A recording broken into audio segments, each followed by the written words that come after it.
మరి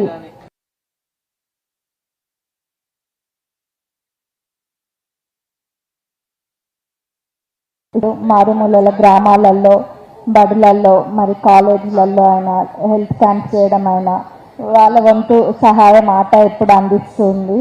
మరి ఇదే విధంగా రాబోయే రోజులలో కూడా అందియాలని కోరుకుంటున్నాము. మొన్న కూడా మాకు ఒక ఎన్ఆర్ఐస్ మా కాన్స్టిట్యున్సీలో డొనేట్ చేయడం జరిగింది.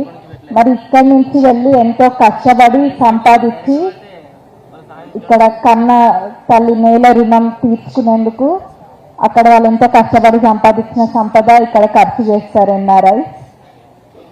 ఇదే గొప్ప మనసు ఎన్ఆర్ఐసి. ఇప్పుడు ఇంకా చాలా చోట్ల, కొన్ని చోట్ల వెనుకబడిన ప్రాంతాలలో కూడా మేమున్నామని చెప్పి ముందుకు వస్తారు. చేస్తున్నందుకు మీ అందరికీ కూడా మా ధన్యవాదాలు. మరి మా అత్తమ్మ కూడా మీ అందరికీ తెలుసు. మా అత్తమ్మ, మామయ్య వాళ్ళు కూడా ఎన్ఆర్ఐసే.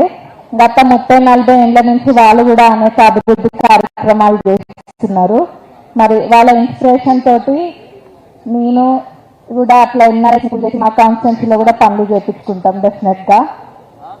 మరి మా మామయ్య కార్యాలకి సత్తమ్మనేమో వేట ఉమెన్ ఎంపవర్మెంట్ సెల్వి అసోసియేషన్, అక్కడ వేట నుంచి కూడా తప్పకుండా మేము సహాయం పొందుతాం. మరి నాకు ఈ అవకాశం ఇచ్చినందుకు ఆట ప్రతినిధులకి మరి సభ్యులకి ధన్యవాదాలు. Thank you. మామూలుగా మేము సినిమా వాళ్ళు పెద్ద ప్రతి ముందుకు ఒక టైటిల్ పెట్టుకుంటాం. అలాగా ఇట్లా పాలిటిక్స్ లో ఈ మధ్య మాట్లాడాలంటే సెన్సేషనల్ ఎమ్మెల్యే అని చెప్పచ్చు. దట్ ఈస్ ఇక అనౌన్స్మెంట్ కూడా అక్కర్లేదమ్మా. చూడండి, అది పరిస్థితి. I request